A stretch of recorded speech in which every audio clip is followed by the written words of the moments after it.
Hi, my name is Chloe, and this is what I read in April. We are well into May, but we're gonna ignore that fact. I read two books in April. I read Love and Other Words by Christina and The Brothers Hawthorne by Jennifer Lynn Barnes. I only was able to read two books because April was a really busy month for me. I had two final exams, which still is a really good number of exams. I know some people had like 5 final exams, but I had to study for those two final exams. I also had to pack up everything and move everything out of my residence, which was very stressful. And I also just wanted to make sure I wasn't cooped up in my room all day, so I tried and saw some friends throughout the month, and so I was only able to squeeze in two books. But I really liked the books that I read, and so I'm really happy that I got around to those two books.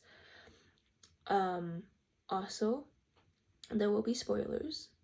I will put a heading when there are spoilers. I just find it very difficult to review books when it can't spoil things, but don't worry, I will tell you when there are spoilers, and you can always skip them if you would like to.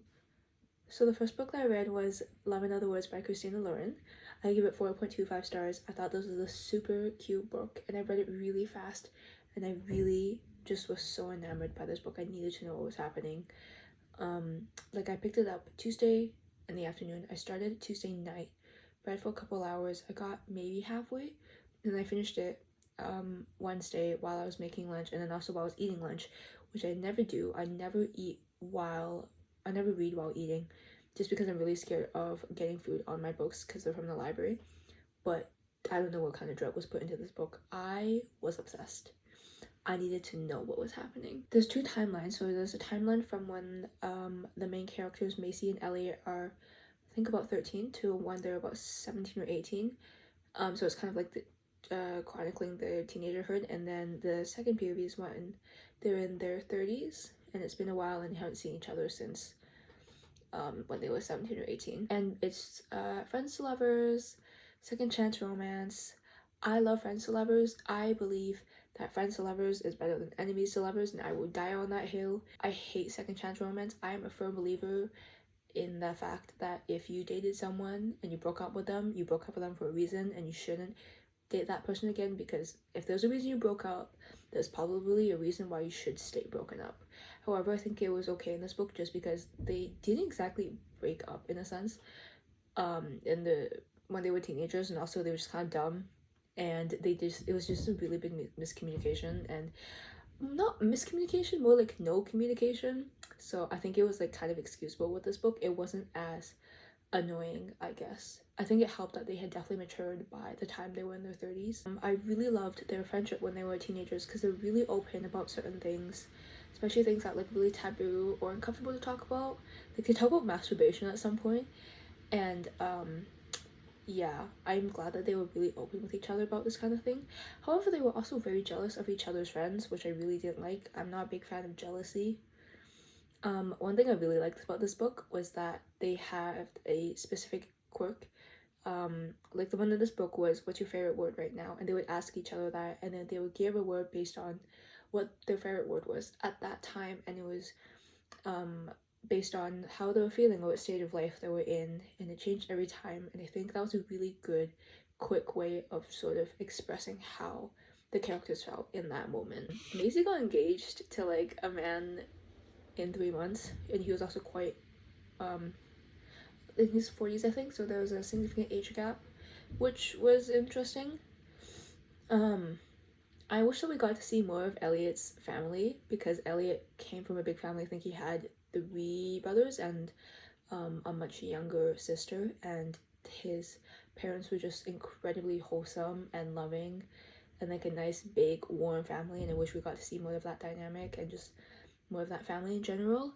Also, Macy's mom was incredible. So Macy's mom passed away when Macy was fairly young, I think 6 or 7, from cancer. And because the mom knew that the death was inevitable, she wrote a bunch of letters for Macy and Macy's dad to sort of guide them through life when the mom was gone, which was incredibly heartbreaking, but also incredibly caring and really nice gesture for the mom to do. And so they kind of followed these letters. Spoiler alert. One, I think that it is really honestly a little too convenient that the guy that Macy was engaged to was just so okay with breaking off the engagement that quickly. They got engaged very quickly, to be fair, so I don't think there was that much thought or love put into it. But also I felt like it was just a little too convenient and a little weird that the guy wasn't even going to put up a fight. Like, I think there was some hesitation of breaking off the engagement, but for the most part the guy was just like, yeah, whatever, okay, let's just break it off. Why would you get engaged to someone if you're so okay with the relationship ending that soon? I will say that the guy that Macy was engaged to, he had a 6-year-old daughter, I think, and he was an incredible father because the guy's ex-wife became addicted to some drug and kind of ran away, but the father really is really sorry the guy is a really good father to their daughter, really attentive, really caring, which is the bare minimum.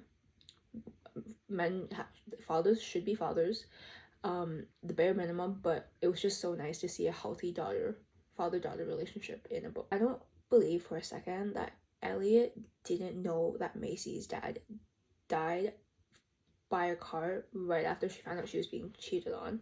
You're telling me that the family had zero idea? They were neighbors. You would have heard ambulances, sirens, police, something. Also, I think it was like a fairly small town, and I think gossip travels a lot faster in small towns. I could not tell you. I've always lived in a big city, but I feel like they must have heard something through the grapevine.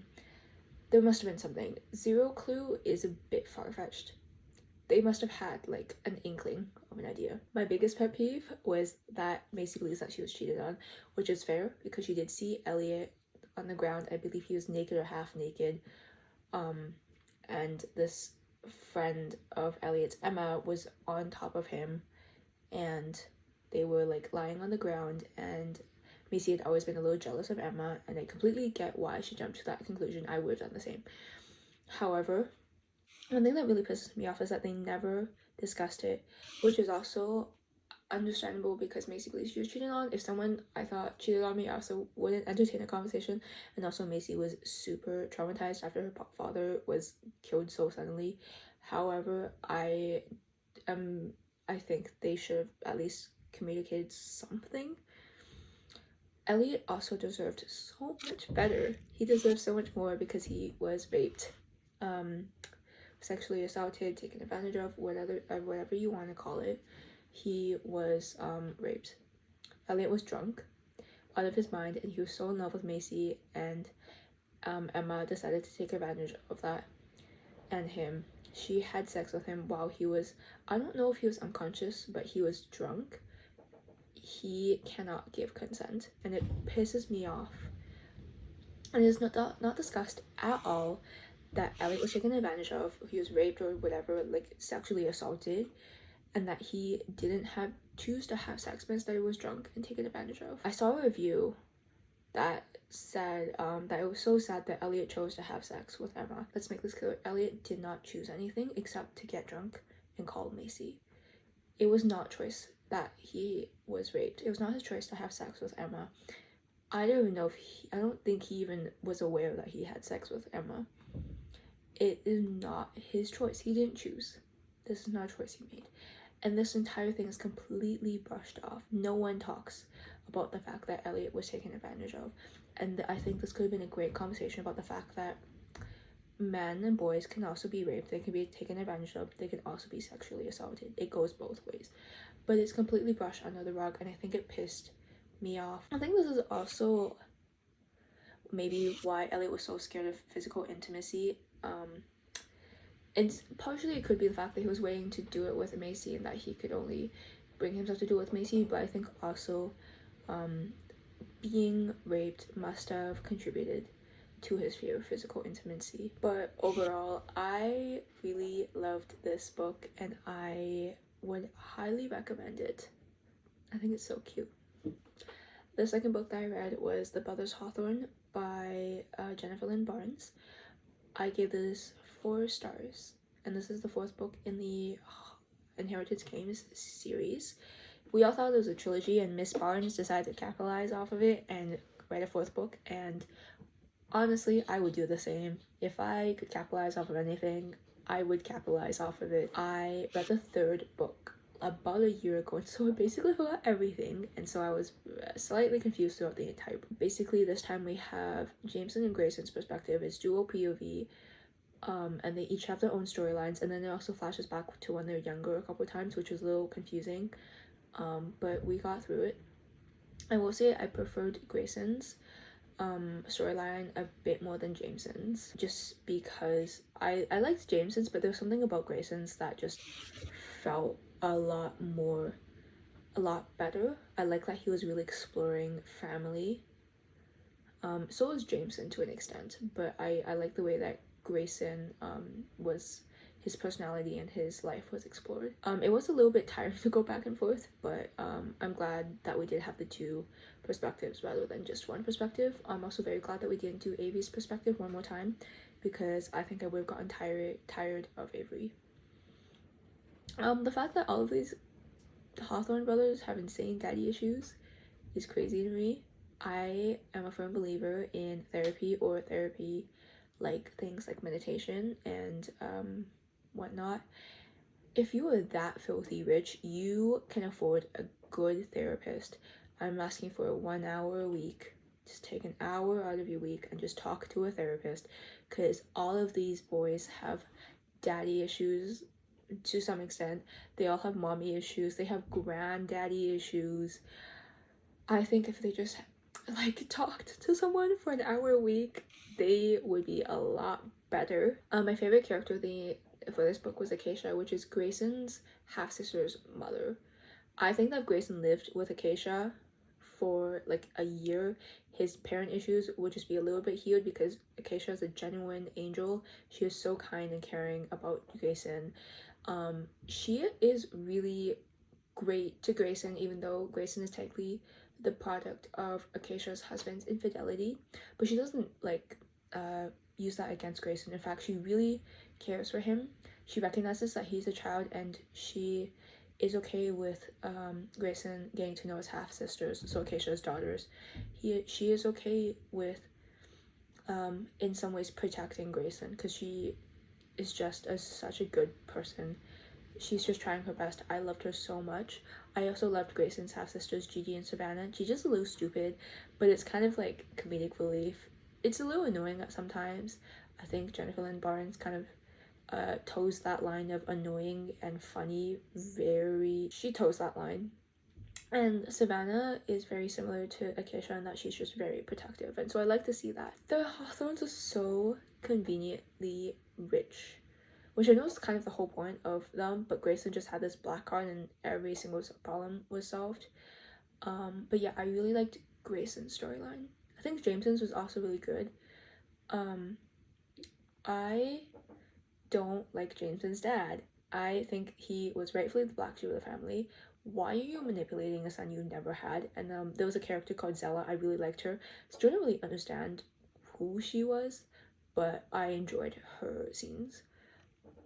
I liked the rich casino thing. I think it was a really interesting premise. I think someone should write a whole book about it. I know it was like half of this book, but I think someone could really put this into a whole storyline. I really liked the part where the leader top guy was like, you have to tell me a secret or you can't participate. Like, imagine we could blackmail billionaires. That would be incredible. I was a little confused during the action parts, but I usually am. I read very fast, and so I often miss things. I didn't like the flashbacks. They were confusing, and they just make me hate the grandfather more. Speaking of the family, I love that we got to see more Nash and Xander. We technically got to see more Xander than Nash, but I prefer that because Xander is still my favorite Hawthorne brother. He's such a cinnamon roll. He's so cute. I would honestly like a whole book about his life. He has the least amount of daddy issues just because his father actually tries to have some sort of relationship with him, and so hopefully he has the most healthy relationship, and he has the best vibes. I also like that Nash showed up a little bit more. I don't understand why the grandfather kind of ignored him. Also, he is the only reason I remember that the Hawthorne estate is in Texas, because this guy speaks in a southern accent and wears like cowboy boots. I borrowed the book from my friend, and before I read it, she told me that she gets why Avery and Jameson work more in this book, which I agree with. I do get why Avery ends up with Jameson. However, I will say that I still like Avery and Grayson more. All in all, this was a really good book. It was kind of confusing, but I really liked it. And I like that it wasn't all about Avery. I don't know how I would rank this in terms of the other Inheritance Games books, just because I haven't read the others in so long, so I can't give a proper ranking. Spoiler alert, I really hated the grandfather. He is so emotionally manipulative. He calls both Grayson and Jameson ordinary. He also asked, I believe, Grayson, have I ever raised my hand at you? Why are you so scared of me? First of all, it's the bare fucking minimum to not hit children. Second of all, punishment doesn't have to be physical. Emotional abuse is a thing. I'm so glad that Grayson didn't have a love interest. I think that the guy needs to focus on himself, which he did do in this book. And I think he just needs to stop falling for girls that end up really traumatizing him. And so I'm glad that he was able to focus on himself and his family and not get entangled in all that again. Jennifer Lynn Barnes makes her books too complicated. I read one of her other series, I think it was called The Debutantes or something. It was what the first book was called Little White Lies, I think. And for this book, Inheritance Games, I had to keep searching out names. I could not remember who was who. And I kept forgetting who was who and how they were related, because that family tree is so fucked up, and I have to keep double checking that it wasn't incest. And you know what's bad? When I have to check to see if a character is fucking their cousin. Also, the twist at the end was that Alice Hawthorne, who is the grandfather's wife, and so the Hawthorne brothers' grandma, is alive, which is really something else. I don't know why the grandma is alive. I don't know if the grandfather knew this whole time, and I think it would be really interesting either way if the grandfather knew and whether if the grandfather didn't know, and I hope this is explored in the next book. I'm pretty sure it will be, but I think I don't know if there's a next book, but if there is, I think it will be explored. I think that's gonna be a really interesting storyline. Also, there's another storyline where Avery holds a game where it's all these puzzles, and whoever wins gets a part of the money that Avery inherited, and I think that's also gonna be an interesting thing. I hope it doesn't get too complicated, but knowing Jennifer Lynn Barnes, it probably will be. But yeah, I quite like this book. So those are the books that I read in April. I really think I had a good reading month. To be fair, it was just 2 books, and I would say they're the popular TikTok kind of books, but yeah, I would recommend both of them. I think especially Love in Other Words was easily one of my favorite books so far this year. And I think that The Brothers Hawthorne is worth reading if you like the other 3 books in the Inheritance Games. So yeah, thank you for listening, and I hope you're doing well.